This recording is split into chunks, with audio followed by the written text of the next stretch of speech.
Cette visite donc intervient dans un contexte chargé d'émotions sportives, de débordements regrettés et d'images parfois douloureuses pour deux peuples profondément liés. Mais précisément, sa portée historique réside dans la forte capacité des deux États frères, de ne pas laisser l'émotion surplomber et décider du sens. Sous ce rapport, ce déplacement ne vise pas à calmer, il vise à affirmer, à réaffirmer que le sport n'a pas divisé deux peuples. Il a éprouvé leur lien. Il n'a pas opposé le Sénégal et le Maroc. Il a mis à l'épreuve l'intensité de deux passions nationales dans un espace commun. Les dérapages observés ici ou là ne doivent être ni niés, ni dramatisés.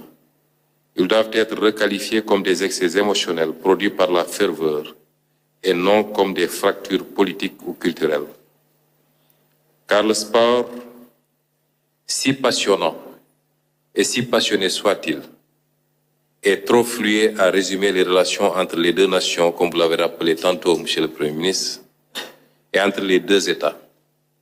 Relations faites de l'ancienneté des liens humains, spirituels, économiques et culturels, que vous avez rappelé tantôt, de la circulation historique des personnes, des savoirs, des confréries, des étudiants, des entrepreneurs, de la confiance politique bâtie dans la durée, au-delà des alternances et des conjonctures.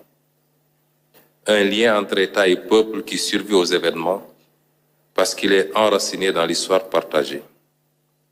Ce voyage donc, Excellence Monsieur le Premier ministre, sous le sceau de la 15e session de la commission mixte, n'est pas un voyage d'apaisement. Est-ce d'ailleurs réellement nécessaire si l'amitié sénégalo-marocaine est ce qu'il se dit?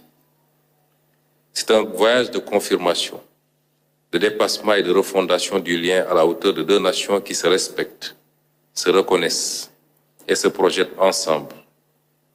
Plus que de clore un incident, nos travaux doivent sceller un avenir commun et réaffirmer que l'amitié sénégalo-marocaine est plus forte que les émotions, que deux peuples frères peuvent traverser l'intensité sans se diviser, que leur avenir commun est appelé à être plus dense, plus structuré et plus ambitieux.